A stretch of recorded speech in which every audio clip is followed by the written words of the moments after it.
대구 동구 FM 공동체 라디오.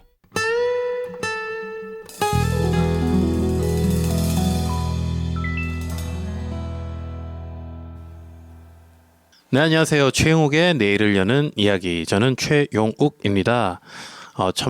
항상 여기 올 때마다 오랜만에 다들 뵙는 것 같아가지고 너무너무 인사할 때마다 새롭고 반갑습니다. 자, 오늘은 할 얘기가 너무 많아가지고 바로바로 시작을 해볼까 하는데요. 오늘은 일본에서 공연을 마치고 돌아오신 레미디의 리더 정연우 PD님 모셨습니다. 안녕하세요. 네, 반갑습니다. 오늘도 네. 함께 제가 얘기를 나누겠습니다.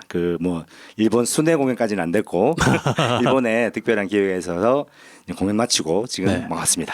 아, 근데 아니 그냥 공연을 하는 것도 되게 대단하다고 생각하는데 무려 해외 일본 후쿠오카에 가서 공연을 하셨다고 하는데 혹시 뭐 어떤 계기가 있어서 가시게 되었나요? 오늘 이 얘기만 해도 한 시간을 이제 거뜬히 채울 것 같아가지고 이제 여기 중심으로 진행하려고 하는데 일부러 특별히 좀 계획을 세워서 이게 시작부터 아주 긴 얘기가 될 것 같은데 조금 최대한 제가 정리를 하면서 전달을 해보도록 하겠습니다. 우리가 이 녹음 전에 사전에 최용욱 DJ랑 얘기를 나눴지만 이제 너무나 결론적으로는 쉬운 얘기면서도 과정적으로는 이제 좀 복잡한 얘기잖아요. 네, 너무 많아가지고 지금 사실 저 기억이 안 나는데 그죠. 지금 차근차근 또 함께 이야기를 해보도록 그렇습니다. 하겠습니다. 일단 우리가 이 방송에도 몇 번 말씀드렸지 싶은데 우리 대구 시장인 홍준표 시장께서 직접 공식 석상에서 얘기할 정도로 지금 뭐라고 했냐면 전국에서 서울 다음으로 많은 밴드가 활동한다고 얘기할 정도로 대구는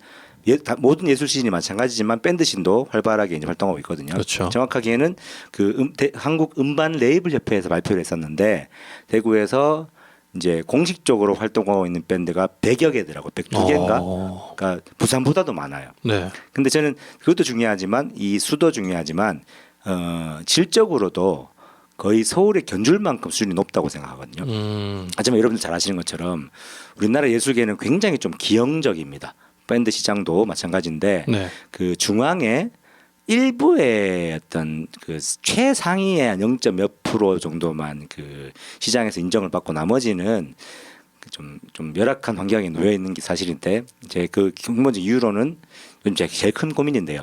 시장을 개척을 해야 되는데 아직까지도 이게 관에 의존을 하고 있는 그런 상황. 모든 시장의 수요자들이 중앙의 일부에 되게 뛰어난 예술만을 향유하는 소위 말하는 어떤 인디 문화, 서브컬처 이런 것들을 향유하는 문화가 현저히 적기 때문인데 그래서 용욱 쌤이랑도 늘 얘기 나누는 거지만 늘 고민이 돼요. 어떻게 하면 우리가 좀 수요를 확보할 수 있을까? 그래서 국내 시장도 중요하지만 사실 저는 1차로 그래서 서울을 제외한 남부권의 도시들을 잇는 작업들이 되게 중요하다라고 생각을 해서 제 나름대로는 활동을 했었는데 서울을 뚫는 건 너무나 어려운 일이잖아요. 실력적인 문제라기보다는 거기서 활동을 해야 되기 때문에 용욱이 마찬가지일 거예요. 아무리 그렇죠. 지역에서 실력이 뛰어나도 인정받는 건 쉽지가 않죠. 어쨌거나 용욱 씨도 고민하고 있는 거지만 거기서 비벼야 되잖아요. 저는 그 비빔이 나쁘다고는 생각하지 않지만 저는 그게 너무 싫거든요. 내가 왜 굳이 웃기는 비유로 널바나가 시애틀에서 활동을 안 하고 뉴욕을 갔어야 했을까? 그러면 미국 같은 경우는 또 안 됐을 거거든요. 본조비가 뉴올리언스에서 활동을 하면 됐지 굳이 LA를 가야 되나? 이런 게 제 늘 고민이었던 거죠. 그래서 하여튼 대구를 기반으로 계속 전국을 이제 활동하는 전국구 밴드, 전국구 예술인에 대한 고민이 있었는데 한국만 아니라 특히나 한국 시장 그렇게 넓지 않으니까 외국을 뚫는 것도 굉장히 중요하다라고 생각을 했던 거예요. 그래서 예전에 대만에도 한 가보겠었는데 그 중에서 일본 아시아권에서는 가장 밴드 시장이 잘 돼 있다고 생각하는 일본에 어떤 연을 가지되 또 제가 서울에 비비고 싶지 않은 것처럼 동경을 뚫기는 쉽지도 않을 뿐더러 제가 원하지도 않았거든요. 수도권에 이제 뚫을 수도 있으나 이해 추이 쭉 말씀드리겠지만 쉽지도 않을 뿐더러 가치도 없는 몇 가지 이유에서 그들도 일본의 동경도 되게 어떤 큰 대단히 활동을 많이 하는 혹은 큰 수요를 인정받은 그런 팀들만 좀 인정을 받기 때문에 한국의 이제 이름 없는 지역의 밴드가 동경으로 가는 거는 거의 불가능에 가까운 거죠. 그래서 이제 고민을 하다가 제가 작년에 후쿠오카 여행을 갔다 온 적이 있었는데 그 전에도 들었었지만 후쿠오카가 후쿠오카도 되게 대구랑 비슷하더라고요. 그러니까 그 동경이랑 몇 군데에서 오사카 정도를 제외하고는 일본에서 한 세 번째로 큰 음악 시장을 가지고 있다고 하면 뭐 되게 많은 밴드들이 활동도 하고 있을 뿐만 아니라 네. 물론 일본도 되게 어떤 중앙 집권화된 나라긴 하지만 원래 어떤 봉건제 영향을 지역 중심의 봉건제 영향을 아직 가지고 있기 때문에 네. 지역들이 그대로 가지고 있는 게 있더라고요. 이번에도 같은 느낀 거지만 지역에 엔터테인먼트 회사가 있어요. 이거는 부산 정도 때도 불가능한 일이잖아요. 그래서 거기에 굉장히 많은 수요가 있다는 걸 발견한 거죠. 그래서 고민하다가 제가 일본 통인 지인분이 한분 계셔서 그 대표님을 통해서 후쿠오카에 우리도 그 대구 밴드를 후쿠오카에 보내서 공연을 하고 후쿠오카에 공연 그 팀들도 대구에서 공연하는 그런 장을 만들면 좋겠다고 해서 이제 드디어 성사가 된 거죠. 그래서 이름하여 로컬 브릿지. 일본말로 로카로 브릿지, 그러니까 지역을 연결하는 그런 네. 밴드 연계 교류전 행사를 이제 만들게 됐습니다. 올해 처음으로 이제 시작을 해서 저희 레메디도 네. 이제 거기 가게 된 그런 거로 보시면 되네요. 취지가 너무 좋은데요. 그죠. 좀 네. 이 취지를 아는 분들에게는 깜짝 놀랄 정도로 이렇게 좋다고 하는 분도 계시고 그 의미를 아직 모르겠다는 분도 계시는데 저희 입장에서는 정말 작지 않은 것 같아요. 근데 이 취지를 이번 교류전이 가지는 가치를 보여드리기 전까지는 사실 전달이 쉽지 않은 것도 사실입니다. 그래서 이번에 좀 원래 이러한 욕구들을 가진 팀들 위주로 이제 그 자비를 내서 사실 갔습니다. 두 팀 선배팀 두 팀은 제가 포함되어 있는 레메디 노브가 자비를 내서 가고 대구에서 가장 활발히 활동하고 있는 후배인 모노플로 밴드는 저희가 좀 어느 정도 지원을 해서 이렇게 세 팀이 같이 가서 처음으로 이런 취지를 가진 공연이 진짜 계속 유의미할까를 좀 실험한 그런 계기라고 보시면 될 것 같아요. 자비로 가셨어요? 그렇습니다. 지금 솔직히 먼저 뚫어놓고 네. 솔직히 또 뒷얘기를 말씀드리겠습니다. 로컬 브릿지를 만들어서 후쿠오카랑 날짜까지 잡고 성사를 해서 이 정도면 무조건 뭐 지원금 받을 수 있겠다 생각을 네. 했어요. 그러니까 우리가 자비를 내기도 해야 되지만, 네. 그러니까 어떤 어느 정도 이게 좋은 취지의 공연이라면 관내 지원을 받는 것도 유미하니까. 근데 또 지원서를 냈는데 떨어졌습니다. 그래서 100% 아이고. 자비로 제가 제 개인 사비를 한 수백 털었습니다. 기둥뿌리 뽑히는 소리가 들립니다. 그리고 사실 아시겠지만 이제 라면집에서 네. 알바 아닌 알바를 하게 된 결정적인 이유도 이거 네. 돈 메꾼다고 하게 겁니다. 멋있습니다. 그래도 뭔가 예술적인 활동을 하기 위해서 외부에서 돈을 벌어서 쓴다는 거는 저는 너무 멋있다고 생각을 하고요. 아깝지 않아. 이걸 좀 네. 미친 사람 취급하는 사람들도 있는데 네. 이거를 그 돈을 뭐 혼자 가서 뭐 수백 쓰면 더 재밌고 하겠죠. 근데 저는 그보다 같이 동료들과 함께 이렇게 같이 있는 거를 만들어내고 뭐 성과를 만드는 것도 어차피 저는 또 사실 또 미혼이고 자식도 없고 돈 쓸 데도 없고 돈 쓸 때라고는 뭐 공연 보고 술 먹고 악기 사는 거밖에 없으니까 그래서 이제 뭐 유의미하게 썼던 것 같아요. 물론 네. 또 뭐 지금 좀 부족해서 몇 달 더 힘들게 라면집에서 네. 일을 해야 되지만 저도 밥도 좀 사주세요, 그 돈. 네가 사줘야지 지금 해가지고 이렇게 힘든데. 네. 그러면 그 공연장은 뭐 어디 뭐 딱 섭외된 곳이 있었나요? 네, 그게 네. 그 이름은 까먹었는데 후쿠오카에도 되게 어떤 건실한 지역 음악 기업이 있더라고요. 그 회사가 다른 일단 축제를 만드는 일을 하고요. 그러니까 후쿠오카 재밌는 게 음악 도시더라고. 1년에 적어도 10수개 음악 축제들이 있어요. 우리가 한동안에도 있었고 보지는 못했지만. 와, 그럼 거의 다달이 그냥 거의 되더라고요. 그리고 3월이랑 10월인가 두 개 되게 큰 거 유명한 게 있고 뭐 동경만큼은 아니지만 근데 그것과 함께 뭐 뮤지션들 투어를 시키면서 네. 자기의 공연장도 소유를 하고 있는 회사더라고요. 죄송합니다. 회사 이름이 지금 생각이 안 나는데 그 공연장 두 개 이름이 하나는 오피스, 하나는 큐브릭, 뭐 일본말 하면 큐브릭구인데 거기서 오피스에서 하자고 먼저 제안을 하시더라고요. 네. 재밌는 게 천석 규모의 공연장인 거예요. 이건 좀 위험하고 왜냐하면 이 교류전의 핵심이 우리가 먼저 일본에 가서 후쿠오카에 가서 공연을 하지만 후쿠오카 같이 공연한 팀들을 그대로 이제 대구에 와서 공연을 같이 해야 되는데 네.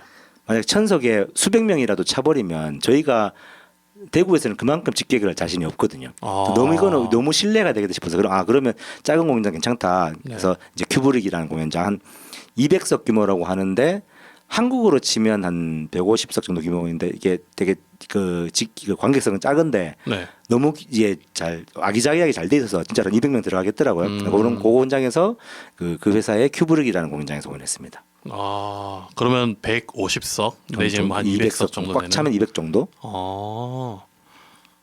공연은 어땠어요? 괜찮았어요? 그 뒤에 쭉 말씀드리겠지만 네. 공연 이 기획 자체는 성공적이었으나 사실 이 모든 공연의 핵심은 그거지 않습니까? 저 집객. 저는 그렇죠. 먼저 집객이 그 저희가 또 그 전에 말씀드릴 게 거기는 이미 3월에 저희가 이걸 그 서로 교류를 이게 그 얘기를 주고받았는데 올해 일정이 이미 거의 다 나와 있더라고요. 와. 그것도 한편으로 부럽기도 하고 일본의 어떤 그런 조직적인 문화의 특성이기도 한데 그래서 겨우 날짜를 잡은 게 추석 토요일이었어요. 추석 전 토요일 날. 저번 주였나요? 저번 주였나요? 그게 가능한가요? 그게? 근데 그 한국 사람들한테는 그분들은 추석을 안 세시니까 그렇죠. 한국 밴드한테 불가능하니까 그날은 좀 죄송하다 힘들다 해서 네. 그러니까 다른 하루가 10월 초였나 토요일 날 이제 오피스였었고 네. 오피스는 저희가 또 아까 너무 위험하니까 너무 관객이 많이 와도 위험하니까 아까 그 천석. 그죠. 네. 그건 저희가 나중에 신뢰를 할 수 있으니까. 네. 그래서 남은 게 9월 29일 이틀 전 일요일이었거든요. 네. 그러니까 근데 일요일에도 만석일 가능성이 높다고 해서 가긴 했는데 결국은 집객이 실패를 해서 관객이 거의 없었습니다. 또 아이고. 저희가 대구에서 한국에서 많이 느끼는 네. 요즘은 또 많이 덜해졌지만 몇 년 전만 해도 공연 팀들만 십수 명, 수십 명 있고 관객은 그거에 반도 안 되는 그런 상황이 또 벌어졌습니다. 그러면 되게 힘 빠질 수도 있을 텐데. 뭐 저희 같이 간 팀들이 워낙 공연을 잘하고 공연을 네. 좋아하고 즐기는 사람들이라서 어차피 그 일본의 관계자들이나 공연 팀들은 같이 하는 공연 팀들이 있으니까 재밌기는 했는데 제 개인적으로는 아쉽죠. 그러니까 제가 공연자로서의 정현우는 아쉽지 않으나 네. 이거를 기획한 사람으로서는 많이 아쉽죠. 왜냐하면 일본 분들이 3, 40분이라도 한국 밴드를 대구 밴드를 봐야지 이분들이 수준이 되게 높구나. 계속 다음 이 공연도 보고 싶다는 거를 느끼시고 소문이 날 텐데 그렇죠. 그게 안 되니까 저희도 마찬가지잖아요. 이제 내년 초에 같이 공연했던 공연팀 두 팀이 대구에 와서 공연을 할 텐데 대구 밴드 적어도 30명, 40분은 보셔야지 일본이랑 교류전이 되게 의미가 있구나는 아실 텐데 그렇죠. 그 고민이 깊어진 거죠. 그렇구나. 그러면 내년 초에 또 일본에서 또 밴드들이 지금 이게 핵심은 그겁니다. 일단 요 한 덩어리였어요. 그러니까 왜냐하면 우리 일본 가서 공연하고 싶어 했을 때 네. 후쿠오카 입장에서는 메리트가 없거든요. 그러니까 워낙 거기는 좋은 팀들도 많고 매주 만석이 되니까 저희가 뭐 뛰어난 팀이든 아니든 상관없이 어쨌거나 일본에는 집계갈 관객이 없잖아요. 그래서 우리가 가는 것은 그분들한테는 큰 의미가 없을 수가 있거든요. 저희가 제안했죠. 저희는 자비로 거기에 갈 테니 네. 내년에 저희가 저희 비용으로 일본 같이 한 팀들을 초청을 해서 대구에서도 공연을 똑같이 진행하겠다 같은 팀들이 참여해서 거기에 메리트 그건 되게 합리적이다 해서 시작을 한 거거든요. 그래서 저희는 고민 제 자비로 그분들의 비행기 값을 제공해 드려야 됩니다. 아이고 기둥뿌리가 많이 뽑힙니다. 그러면 이제 이번에 이렇게 기획을 하셨는데 그러면 앞으로 계속 하실 계획이 있으신 건가요? 일단 그 전에 이 진행 상황부터 말씀드리면 가서 배울 건 정말 너무 많았어요. 그래서 이 간다는 거는 직격이 되면 너무 좋겠지만 아니더라도 밴드들한테 정말 좋은 공부의 계기라고 생각했거든요. 뭐 저만 해도 밴드 한지 10수년이 지났지만 알고 있는 것이라 생각했지만 가서 배운 공연 문화는 특히 완전히 달랐거든요. 그럼 뭐 예를 들자면 뭐 어떤 게 일단 처음에 진행할 때 서로 확인해야 될 절차들까지도 너무나 확실했어요. 그분들은 매주 적어도 2번 공연을 하잖아요. 2회 공연이면 참가자 팀들이 적어도 한 8밴드, 10밴드는 될 거거든요. 그럼에도 불구하고 매주 있는 것들 너무 정확하게 보통 테크라이더라고 하거든요. 우리의 장비를 뭐 쓸 건지 그리고 셀리스트 어떤 곡을 연주하는지를 확인하고 우리의 곡들을 저분들이 모르니 우리의 곡을 확인할 수 있는 영상이나 음원을 꼭 달라고 해서 미리 엔지니어나 조명 감독님이 미리 다 확인을 합니다. 그래서 다 이미 우리 곡을 어느 정도는 숙지한 상태에서 이제 시작을 하는 거죠. 되게 체계적이네요. 그죠. 그리고 도착을 했는데 제가 그 공연장을 보고 영상으로도 이제 유튜브로도 확인했지만 제가 가장 인상적이었던 거는 저희 어떤 이거 우리 방송에서 잠깐 말씀드린 적이 있을 거예요. 철집 같은 건데 흡참 공사가 완벽하게 되어 있습니다. 네. 그러니까 이게 다시 잘 모르시는 분이 계실 것 같아서 말씀드리면 차음은 안에 소리가 밖에 나가서 밖에 분들이 소음을 안 느끼도록 소리를 차단하는 거고요. 한국에서는 많이 하지 않습니다. 하지 않아도 괜찮은 곳이 많기 때문에, 그러니까 뭐 건물들 간에 원래 어떤 빌딩이 차음이 잘 돼 있다거나 아니면 거기가 지금 우리가 녹음하고 있는 이 연습실도 마찬가지죠. 되게 차음은 많이 안 해놨잖아요. 근데 동네가 조용하죠. 그렇게 차음을 그 소리가 나가도 잘 모르실 정도로 이렇게 네. 거리도 있고 조용해서 괜찮거든요. 근데 흡음은 무조건 해요. 흡음은 그 공연장 안에 있는 분들이 관객들이나 이제 연주자들이 그 소리가 너무 크기 때문에 반사가 돼서 다시 들어온 소리가 소리보다 더 클 때도 있어요. 이거를 좀 잘 이해 못하시는 일반인들이 많으신데 일반인들은 뭐 이해 못해도 상관이 없어요. 하지만 네. 공연장 오너, 기획자, 연주자는 꼭 알아야 되는 게 그 소리 때문에 관객들이 소리가 너무 시끄럽다고 느껴서 즐기지를 못하거든요.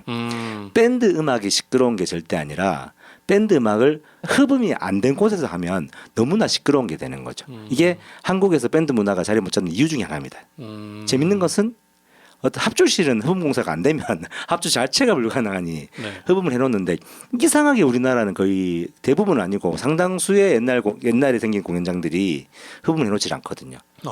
그래서 너무 시끄러운 거예요. 근데 여기는 딱 그 공연장 또 저번 들어가자마자 딱 큰 지하를 이미 그 이제 아예 가벽으로 분리를 해놓으셨어요. 조그만 바가 있고 거기를 문을 열고 들어가면 거기는 또 흡참이 잘 되어 있는 문이랑 가벽이거든요. 들어가자마자 되게 좋은 녹음실 온 느낌 혹시 아세요? 혹시 그 네.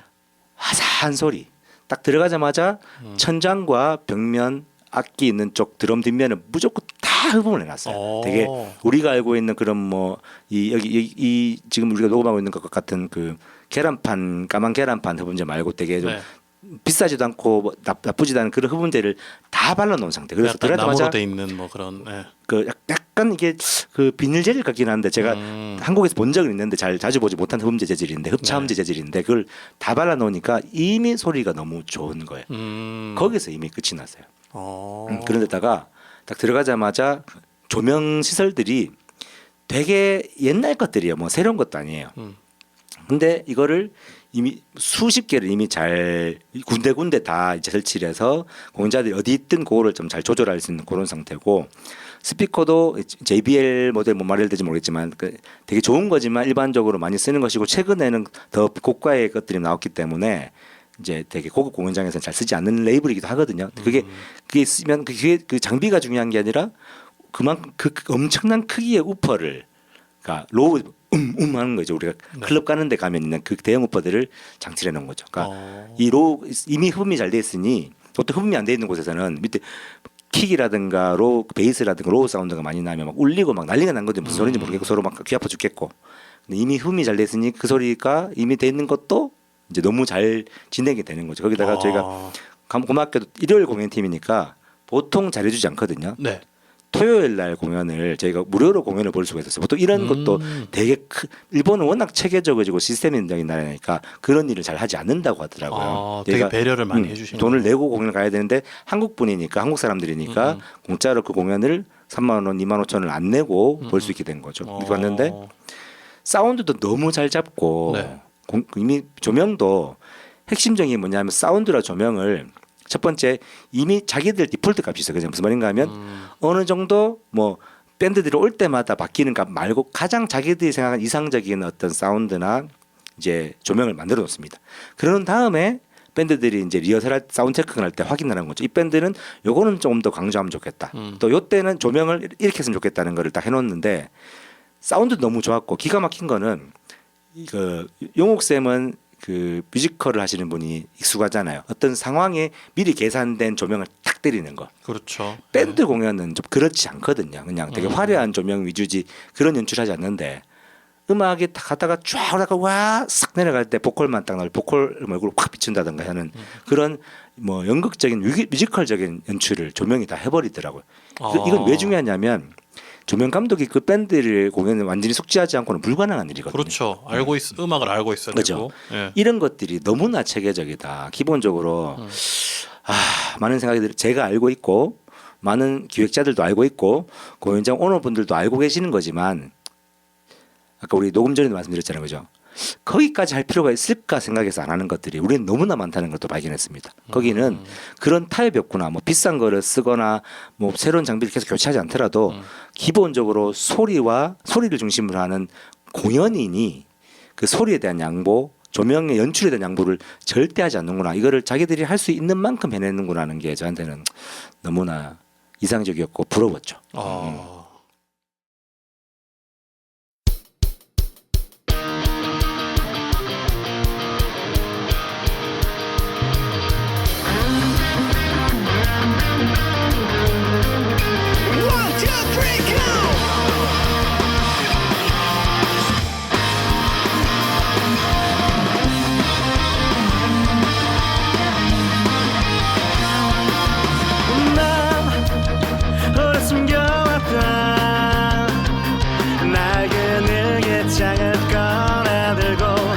잊었던 나를 만나 늘 그토록 버렸던 내 꿈만큼 낯선 나를 향해 여행을 시작하네.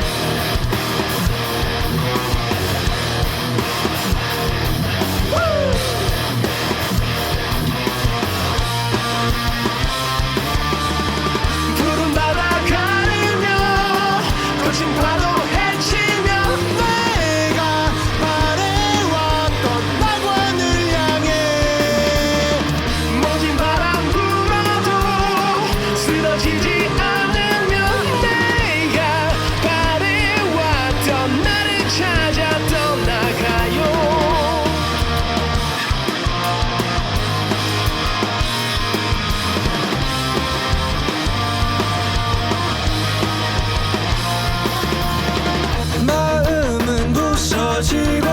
넌 내 맘 몰라주고 자꾸만 작아지는 나를 보며 실망하고 어느 날 우연히 본 오래된 사진 속에 자라지 않아도 될 작고 푸른 내가 있어.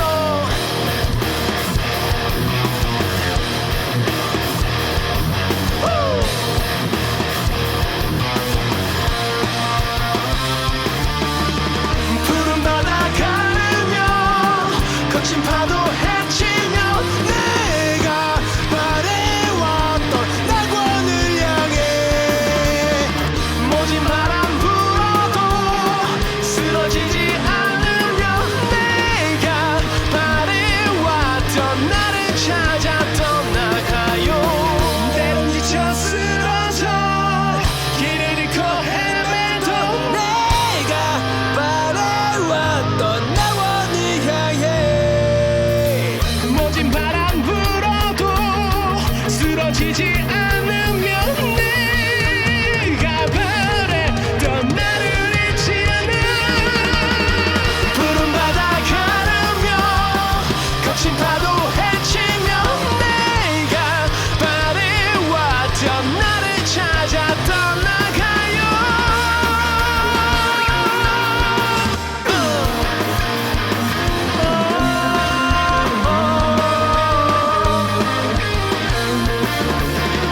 거친 바람 불어도 검은 안개 날 막아도 때론 지쳐 쓰러져도 이제 난 멈추지 않아.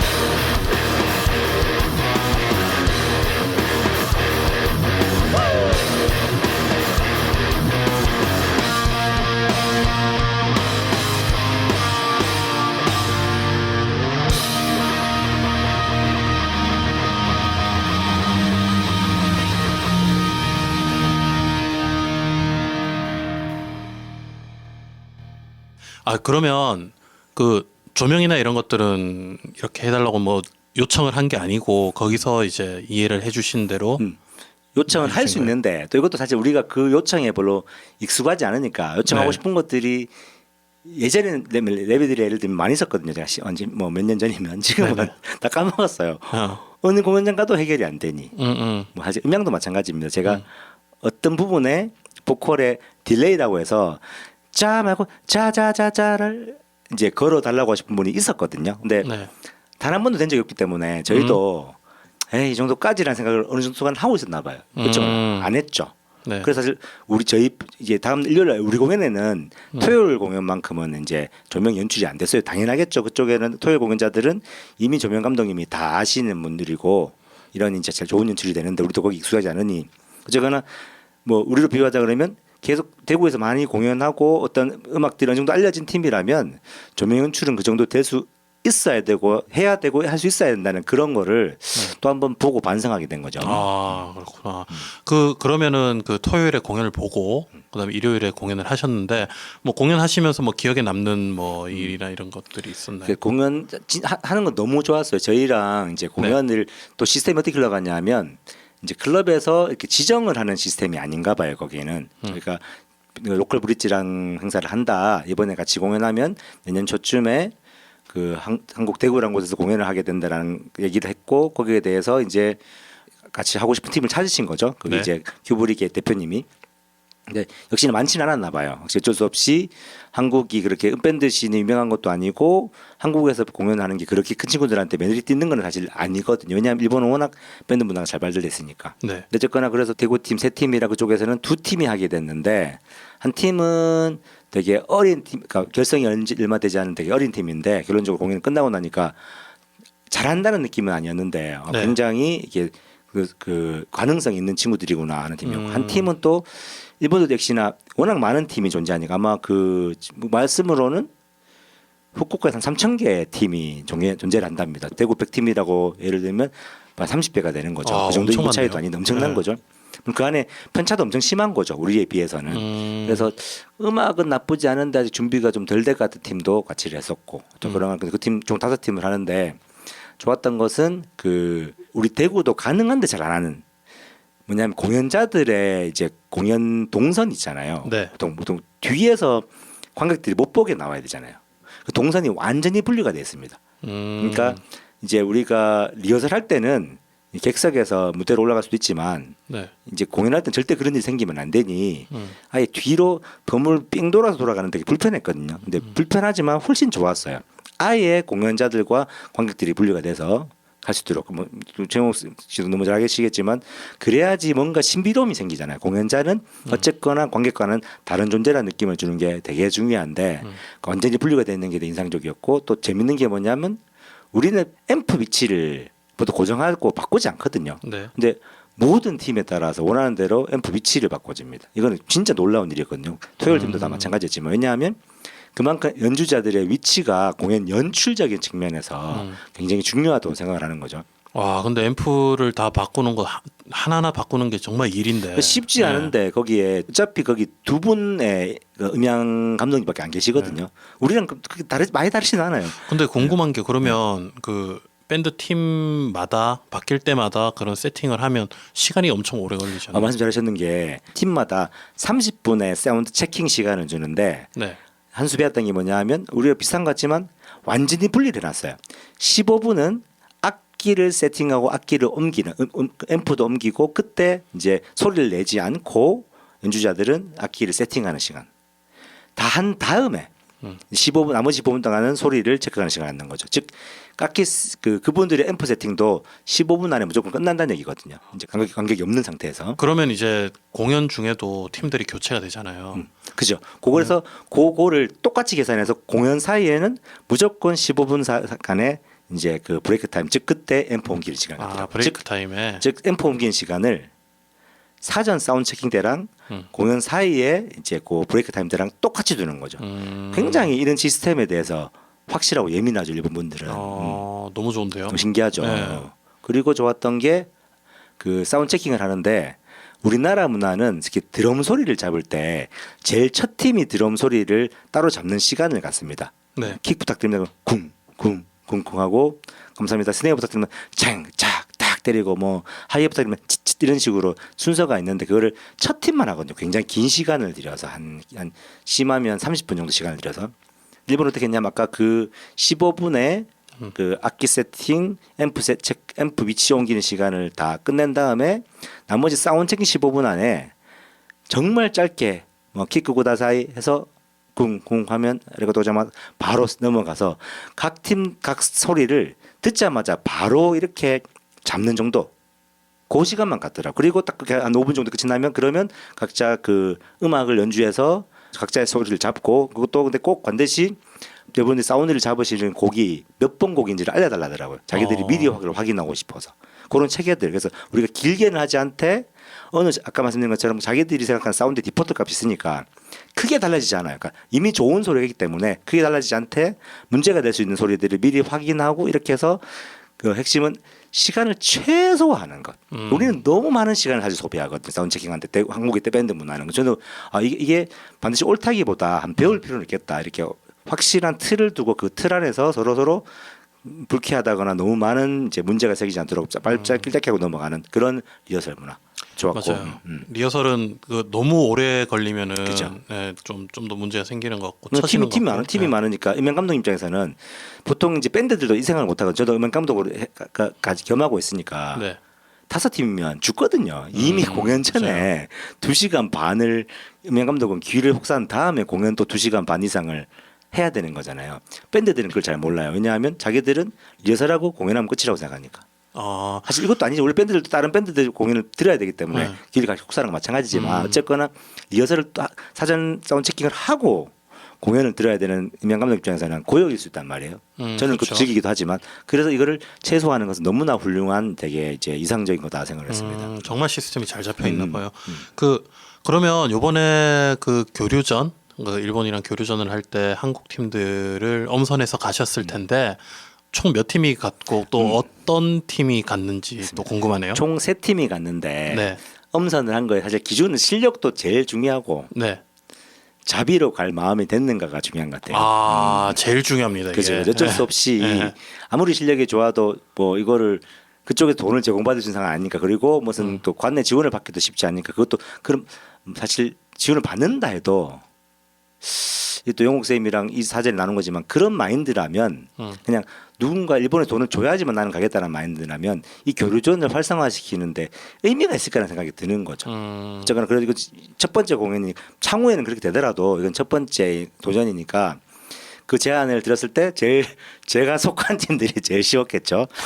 제가 계속 10년 동안 올해 10년 차인 우리 밴드 나름 대구에서 유명합니다. 저희 신에서는 레메디의 동료들은 흔쾌히 가자고 해줬고 제가 드럼을 치고 있는 노부도 이게 실력이 올라오면서 이런 기회를 가진다면 밴드의 성장에 큰 도움이 되겠다 흔쾌히 가졌고 나머지 한 밴드는 이걸 동의하는 사실 레메디나 노부 멤버도 있었고 아닌 팀도 있었는데 저희가 어느 정도 지원해서 더 정확하게는 제가 어느 정도 지원을 해서 이제 같이 비행기표 정도는 이제 제공한 상태에서 같이 갔는데 그중에 그런 팀들은 저는 좀 젊고 정말 잘하는 팀이길 바랬거든요. 그래서 대구에서 가장 활발해하고 있는 팝 밴드인 모노플로 이렇게 3팀이 이제 같이 갔다 왔습니다. 그렇구나. 그 다들 그러면 공연을 끝내고 나서 뭐 만족을 하셨나요? 뭐 후기 같은 게 되게 궁금하네요. 지금 일단은 그 노브랑 레메디 멤버들은 이제 토요일 그러니까 금요일 날 일본에 도착을 해서 거의 아닌 멤버도 있었지만 토요일에 그 사전 원래 정규 공연을 무료로 보게 해주신 거의 다 봤었어요. 그때부터 이미 너무 좋았죠.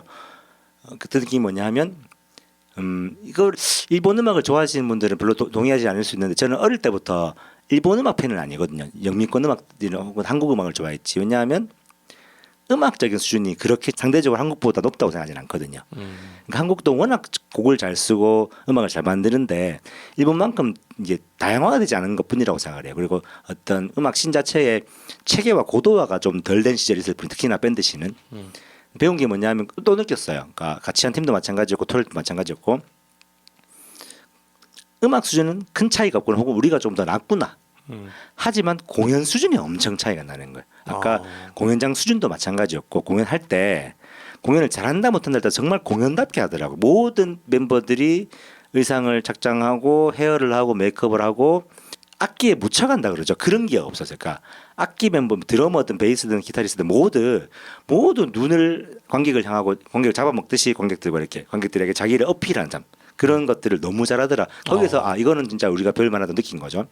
그리고 모노플로 팀은 토요일 날 공연이 있어서 좀 늦게 일요일 날 이른 오후에 도착을 했는데 이제 그 후배들은 공연 도착하자마자 너무 좋아했어요. 공연장이 이미 크다 뭐 화려하다 이게 아니라 너무 이미 잘 되어 있으니까 음악하는 사람 입장에서 너무 좋은 기행 같아요. 와, 여기 와서 공연하게 된 거 되게 너무 좋아요라고 얘기할 정도로 이미 갔다 온 친구들은 너무 좋아. 물론 안타까운 건 거기에 어느 정도만이라면 또 이제 관객들이 좀 확보가 됐다면 훨씬 더 가치 있는 공연을 했을 텐데 그게 안 돼서 너무 아쉽긴 한데 그게 아니더라도 공연자로서는 그런 공연장에서 같이 타국의 팀들과 공연한다는 건 엄청 큰 기회이지 않았는가. 우리 디프리에서 느낀 거는 참 전부 다 뽕만다 그러죠. 그거를 받고 이제 한국으로 귀국을 했습니다. 맞아요. 저도 만약에 우리나라 말고 타국에서 뭐 공연을 할 기회가 생긴다면 너무 재밌을 것 같아요. 재밌고 또 반응들도 조금씩 다를 것 같고, 예, 그런 거 보는 거, 그런 느끼는 거 그리고 시스템적인 거 뭐 조금씩 다를 거니까. 맞아. 그런 데서 좀 자극을 많이 받으면서 공부도 많이 됐을 것 같네요. 맞습니다. 예. 안타까운 건 이제 언어적인 한계가 있으니까 우리는 일본말을 너무 모르고 전부 다 아니다 이건 진짜 아니다 다 일본말 공부를 아마 시작하고 있을 거거든요. 일본 분들은 한국말을 모르시는 것도 있지만 우리에 비해서는 영어가 많이 떨어지시더라고요. 그래서 많은 대화를 못 나누는 거 아쉽지만 뭐 디프리 때 우리가 또 팝하고 같은 번역기를 이용해서 재밌는 시간을 나눴고 그리고 또 느낀 게 뭐냐면 많은 비용을 쓰진 않아요. 그렇지 거기도 그러니까 뭐랄까 이제 어차피 거기 인디도 이게 막 큰 비즈니스는 아니지만 하지만 놀랬던 게 뭐냐면 입구에 들어가자마자 너무 이쁘게 오늘의 공연자들이 있더라고. 이게 뭐지 했는데 끝나고 알았거든요. 끝나고 거기 엔지니어 혹은 거기 공연장의 직원분 중에 한 분인 게 우리 디프리한 도중이었어요. 무대에 그 판넬을 가져와서 수기로 이렇게 손으로 너무 예쁘게 이게 오늘의 다음 주 공연의 내용과 밴드 이름 적고 있대요. 깜짝 놀랐거든요. 우리 수기라고 생각도 못했거든요. 그런 정성. 그리고 제가 대기실에 딱 도착을 했는데 거기는 매주 최소 2번의 공연이 있기 때문에 되게 바쁠 거란 말이에요. 근데 거기도 일본어로 또 이제 사진 찍고 팝하고로 번역을 해봤죠. 한국에서 오신 너무나 환영한다. 미기에 뭐 여러분들 좋은 행복한 시간을 바라고 이걸 통해서 우리 대구와 후쿠오카에 되게 지속적인 어떤 게 있으면 좋겠다라고 또 손으로 이렇게 쭉 예쁘게 적어놓으시더라고요. 그러니까 이거는 우리는 사실 안 되잖아요. 매일 공연이 다음 날 이 사운드 체킹하고 오기도 힘든데 근데 그거를 아마 당일날 오전에 미리 적어놓으신 것 같더라고요. 그런 공연 하나하나에 대한 정성 그거는 아주 우리가 많이 부족하구나. 좀 따라가야 되겠구나라는 생각이 디테일이 좀 살아있는 것 같네요. 그게 뭔가 그 마음까지도 시스템화되어 있는 그게 막 딱딱하다는 느낌이 아니라 참 대단하다, 정성이다, 노력이다라는 느낌으로 다가오더라고요. 아 그렇구나. 그 많이 자극도 받으시고 되게 막 공부도 많이 되신 것 같은데 좋은 시간도 보내시고 자, 그 뭐 아쉬운 것도 있을 것이고 뭐 즐거운 것도 있으셨을 테지만 이걸 안 물어볼 수가 없어요. 이번에 교류전을 했을 때 가지시는 의미에 대해서 좀 물어보고 싶은데요. 저는 그 첫 번째 좀 어려운 얘기일 수 있는데 많은 이제 그 한국 그 어떤 예술팀들이 환상을 가지고 있더라고요. 일본에 진출을 하는. 일본에 진출해서 활동해서 인기를 얻는 게 불가능하다는 게 아니라 정말 쉬운 일이 아닐 거거든요. 왜냐? 일본에는 좋은 팀들이 자국민들이 좋다고 느끼는 팀들이 너무 많고 산업화가 너무 잘 되기 때문에 거기에 경쟁도를 분들어 발탁을 받기가 힘든 거죠. 저는 교류는 다르다고 생각한 거죠. 우리가 보내고 우리가 다시 받는 서로 간에 음악을 교류하고 공유하는 거기 때문에 그 지속적으로 할 수 있는 그런 기회가 될 수 있다고 생각하는 거죠. 거기다가 이게 이 말이 쉬울 수도 있고 어려울 수 있지만 일반인도 가장 이해하기 쉬운 언어 같은데 저는 일종의 무역이라 생각했어요. 우리의 음악을 보내고 그들의 음악을 받는 이 무역이라는 의미는 뭐냐 하면 서로 좋은 것들을 주고받는 거잖아요. 근데 저는 항상 생각하는 무역에서 가장 이익이 되는 사람들은 시장 형성이 덜 된 곳이라고 생각하거든요. 상대적으로 후쿠오카보다 대구는 시장 형성이 덜 됐기 때문에 만약 수준이 같다면 무조건 우리가 이길 것이다. 왜? 그들이 훨씬 더 많은 관객들을 확보하고 있기 때문에 그쪽보다 우리가 훨씬 더 그 활동을 폭을 넓히는 게 쉬울 것이다. 그 전초의 기회를 만들어 지금 뭔가 서로 이해하고 편해지고 그들고 한국 사람들도 일본의 팀들이 오니 재밌구나. 후쿠오카 분들도 한국이 대구라는 곳에 온 팀들이 생각보다 수준이 굉장히 높구나. 다음에 또 보러 가고 싶구나라는 것들을 어떤 만들고 싶다는 면에서 이 교류전을 기획을 했는데 일단은 뭐 다른 걸 다 떠나서 다른 거는 다 좋았지만 집객에 실패했다는 것은 가장 큰 게 실패한 거로 봐야 되겠죠. 그러니까 저도 또 환상을 가진 거죠. 저는 이제 큐브릭의 고정 팬이 있을 텐데 물론 제 생각에 토요일에는 분명히 그분들이 오셨을 거예요. 토요일은 늘 큐브릭 입장에서 최고의 공연 팀들이 올 테니까. 근데 일요일마저도 그럴 만큼 시장이 넓다고 제가 착각을 한 것 같아요. 그러니까 일요일에 적어도 큐브릭의 어떤 고정 팬들이 뭐 10명, 20명 오지 않겠느냐. 근데 그렇지 않았고 그 큐브릭 입장에서도 아직 대구의 팀들을 모르기 때문에 좀 수준 높은 팀들을 섭외할 수 있을 것 같은데 안 했던 것 같아요. 그러니까 잘하지만 네. 6개월도 되지 않은 신인 밴드랑 아직 그러니까 음악은 좋지만 아마추어 밴드를 부르니까 그분들을 보러 오는 이제 또 관객들이 많지 않을 테니 집객에 실패를 해버리는데 그럼에도 불구하고 우리가 처음이기 때문에 거기에 대해서 뭐 서운하다거나 미안하다거나 실망하지는 않거든요. 근데 안타까운 건 이 교류전의 의미는 이미 좀 퇴색이 된 것 같아요. 이게 사실 교류전의 의미를 가지려면 참으로 얘기지만 지속적이어야 되거든요. 이번에 한 번이라는 게 아니라 이게 이 교류 자체가 그 브랜드가화가 돼서 계속 이어지고 있기 때문에 이어지는 속에서 항상 좋은 공연이 펼쳐지더라는 거를 대구의 관객도 북구과의 관객도 서로 믿고 서로 이해하고 해서 장기적으로 계속 나가야지 이 교류전의 의미가 있는데 이 시작이 이렇게 된다면 교류전으로서는 계속 지속적이지 불가능하지 않겠는가. 더 구체적으로 말해서 내년에 만약에 자비로 북구과에 갈래라고 물어봤을 때 관객이 이렇게 없다는 걸 알면 올 팀이 잘 있겠는가. 더 나가서 만약에 제가 또 관의 힘을 빌리기 위해서 어떤 뭐 신청서를 써서 뭐 문화예술진흥원이나 대구 그 문화예술 관광과에 이거를 보냈을 때 가치를 인정하겠는가. 거기에 대해서는 그 약간의 실패가 아니라 가장 근본적인 실패를 하지 않았나라고 객관적으로 평가를 내려봅니다. 근데 제 생각에는 한 번만 가지고는 결론을 내릴 수 없다고 맞습니다. 생각하고 이게 너무 어려운 것 같아요. 네. 지속적이어야지 되는 기획이 그 지속성을 확보하는 게 너무 힘든 거예요. 이 역설에 제가 빠져 있는 거죠 지금. 근데 사실 뿐만 아니라 우리 예술가들이 놓여 있는 가장 근본적인 어떤 문제인 것 같아요. 이걸 또 느낀 거고.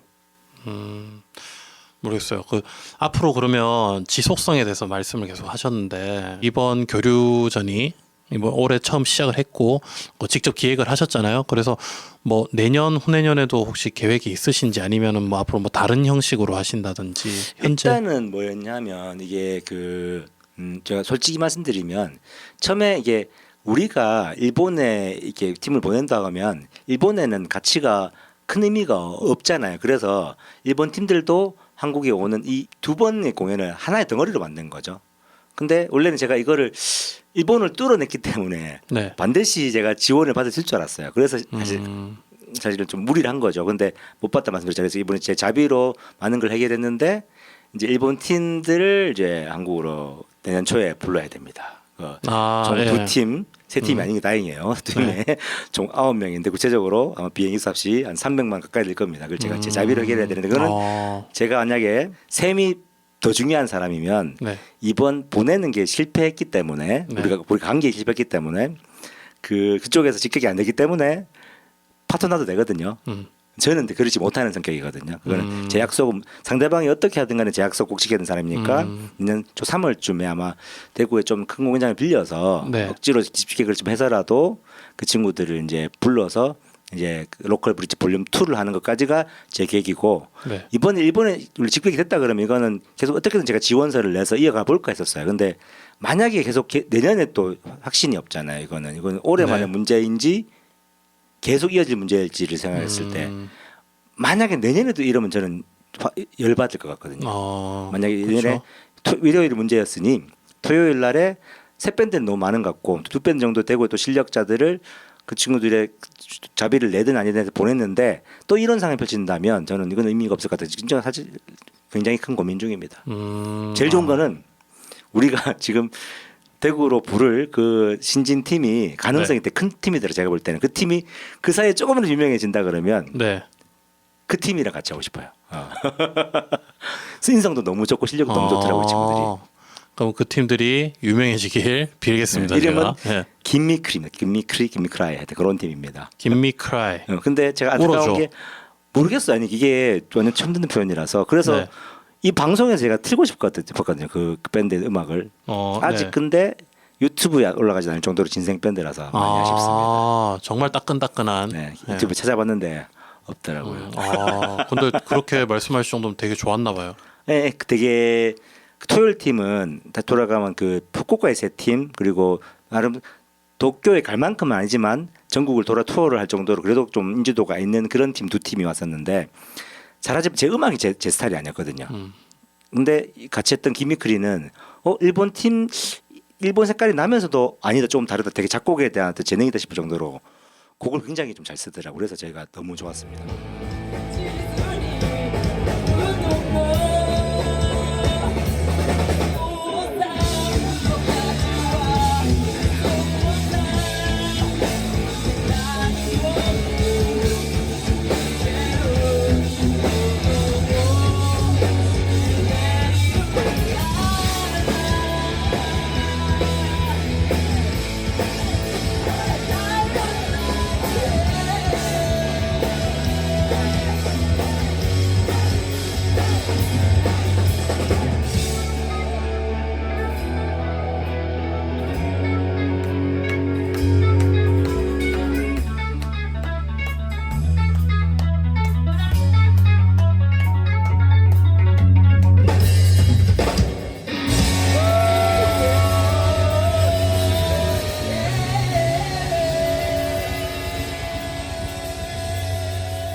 또 배운 게 일본 밴드 문화의 어떤 연출적인 측면이라고 해야 되나 그런 것들을 많이 배웠는데 네.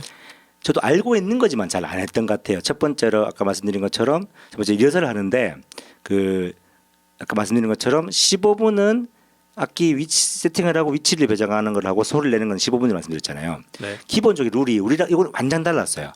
다른 밴드들이 안 보는 게 예의더라고요. 우리 보통 리허설 할 때 당연히 관객들은 못 보게 하지만 서로 밴드들은 서로 이렇게 보면서 이렇게 사운드를 체크해 준다든가 서로 오늘 어떤지 서로 좀 간을 본다든가 그런 걸 하거든요. 기본적으로는 그걸 전혀 하지 않는 게 또 일본의 문화라 그러더라고요. 왜 그럴까요? 그러니까 그게 일본 사람 특유의 뭔가 좀 자기들이 노출된다, 뭐 옷을 벗은 같은 그런 느낌인 것인지 아니면 집중을 못하는 걸 수도 있고 뭔가 일본 사람들 있잖아요. 왜 서로를 최대한 서로가 그렇게 생각 안 하더라도 서로를 침해 안 하는 문화 그런 거랑 연결되지 않는가 싶은데 저는 그건 나쁘지 않았거든요. 보는 것도 괜찮지만 안 보는 건 괜찮은데 재밌는 건 우리 김미크리는 저희가 보는 게 저로 예의상 문제가 안 되는데 자기들이 너무 부끄러워서 그래서 걱정이 된다 하셔서 그냥 저희가 일본 어떤 문화를 좀 존중한 차원에서 안 보는 걸로 했었고 대신에 저희는 저희 밴드가 세 밴드니까 저희 서로의 리허설을 보면서 사운드를 좀 체크해주는 그런 걸 했습니다. 그리고 밴드 문화에서 배운 게 공연을 딱 시작하면 이 친구들은 처음에 이제 우리가 그 일본 그 큐브릭 측이랑 이렇게 대화를 나누면서 뭐였더라 우리가 이해하지 못하는 용어를 하나 이게 있는지 물어보더라고요. 이게 뭐지 보니까 알고 보니까 그 일본의 밴드들은 거의 대부분 공연 시작할 때 자기 음악을 틀고 나와요. 마치 프로레슬링이나 격투기처럼 뭔가 자기들이 보통 만든 거겠죠. 뭐 프로레슬링 다른 것은 쫙쫙쫙쫙 신호를 막 나오다가 그때 나와서 와라고 거의 끝난과 동시에 딱 공연을 시작하는. 이거는 그 음악을 튼다 안 튼다는 안 중요하고 공연을 딱 시작할 때 딱 시작하는 거 정각에 정확하게 시작하는 거. 그리고 우리 보통 소리를 내기도 했다가 뭐 소리를 작기도 했다가 이렇게 시작하기 한 게 일반적이거든요. 저는 개인적으로 그걸 되게 좀 싫어하는 사람입니다. 또 확인을 했죠. 공연을 올라가자마자 소리를 쫙 내야지 밴드 어떤 문화가 가지는 단점 소리를 내야 되는데 여러 팀들이 같이 소리를 내야 되기 때문에 정리가 힘든 이런 단점들을 좀 극복할 수가 있더라고요. 그리고 대단했던 게 뭐냐면 제가 일본말 잘 못 알아듣지만 말을 진짜 잘하더라고요. 그러니까 뭐 영국생 같은 경우에는 연극 뮤지컬 하니까 어떤 멘트들이 유려해야 되는 건 당연하잖아요. 네. 하지만 우리 밴드 같은 경우는 음악을 연주를 하고 나서 말을 한 특히나 또 대구 밴드들이 말 못하기로 유명하거든요. 제가 한 얘기가 아니고 외지에서 너희는 참 잘하는데 멘트가 그래 이러면서 근데 저도 자꾸 뭔가 그 말은 공연 일부분인데 공연 잘하면서 안녕하세요 밴드 누군데요 저는 뭐 멘트를 잘 못해서 그런 말을 해버리는 게 좀 일반적이고 많았어. 지금 그렇구나. 정말 많이 좋아졌지만 지금 20대들은 좋아졌지만. 근데 저도 그렇게 생각하는 게 사실 멘트를 잘 하지 못한다는 거는 소통이 좀 부재하다는 거라서 공연할 때 멘트도 좀 어느 정도는 할 줄 알아야. 저는 어떻게 생각하냐면 멘트도 음악의 일부분이기 때문에 작아야 된다고 생각해요. 글로 쓴 다음에 외워서 연습해서 안 보고 말을 할 수 있게 해서 가야 된다고 생각하거든요. 이상하게 공연자들이 그걸 잘 안 해요. 이게 우리 뭔가 이게 음악은 자유로워야 된다고 생각하는가 봐요. 근데 정반대로 이게 옳다 그러다가 아니라 일본은 확실히 이거를 하나의 연기처럼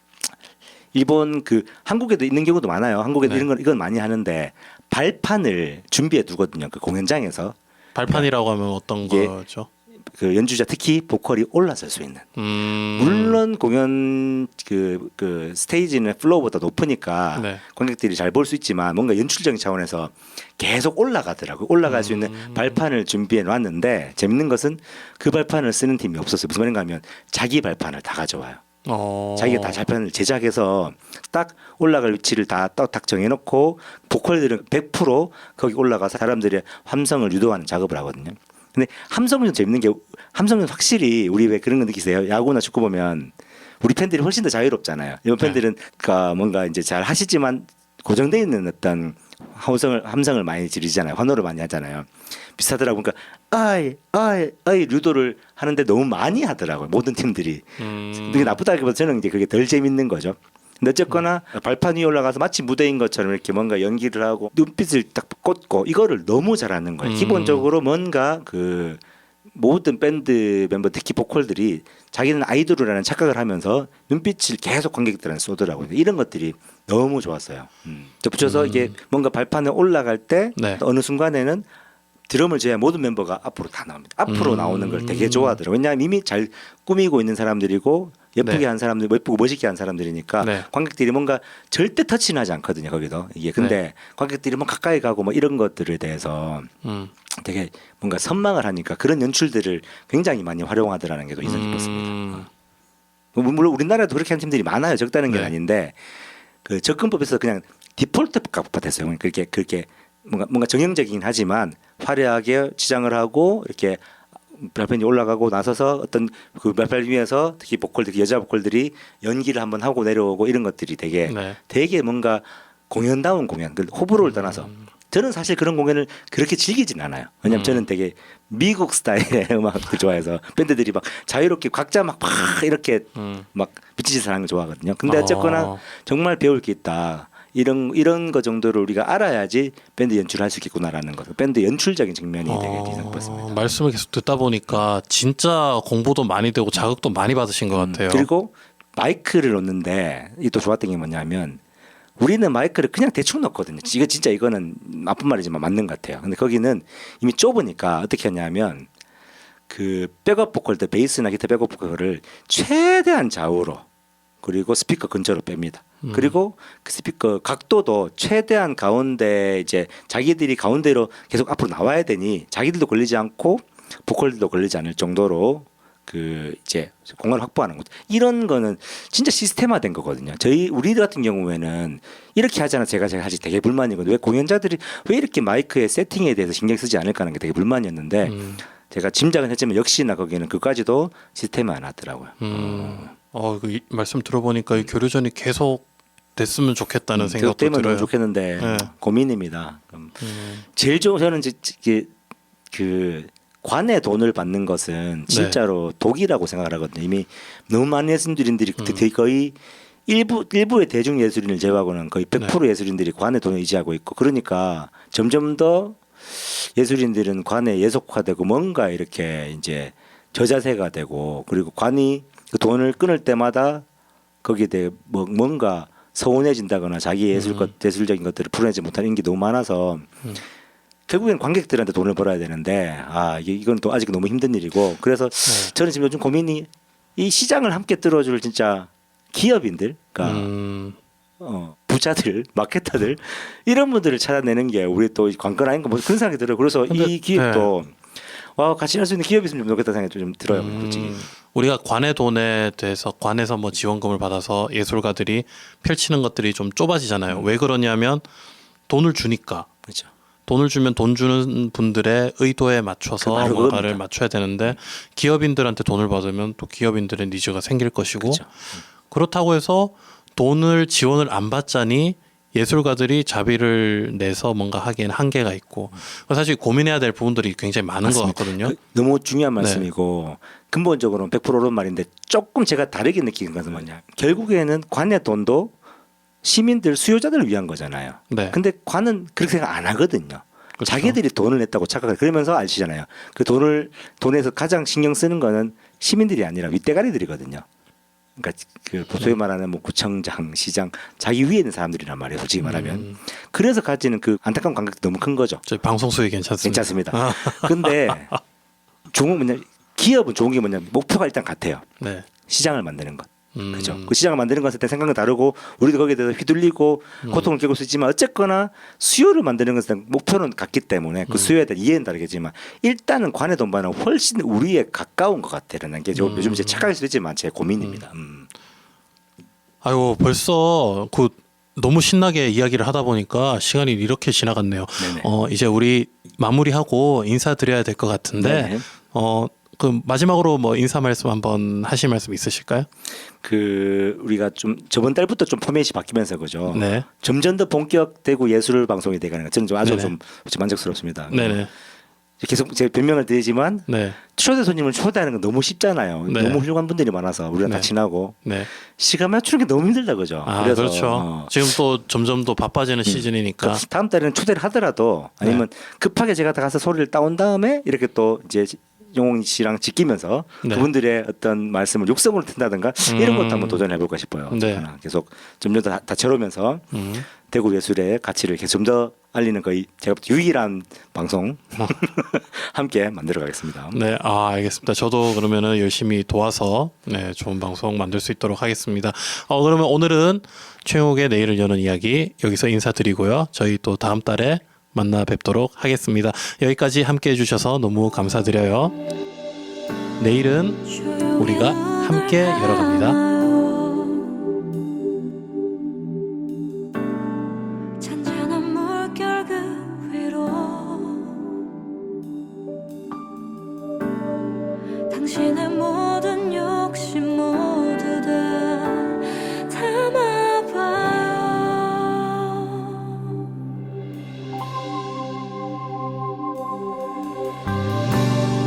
미움으로 가득했던 지나온 날들은 모두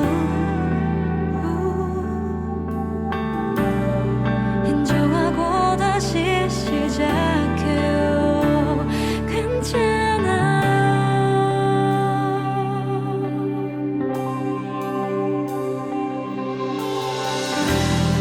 흔들리면서 있는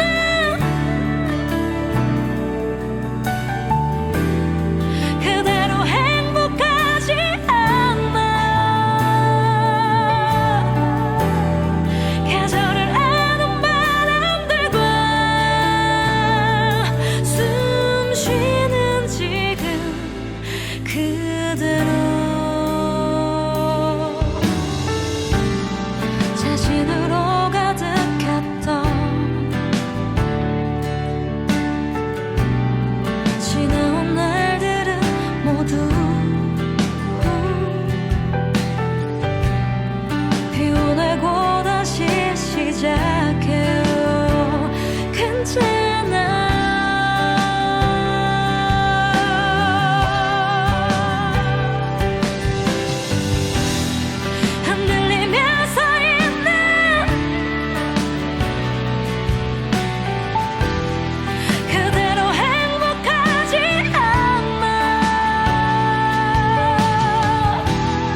대구 동구 FM 공동체 라디오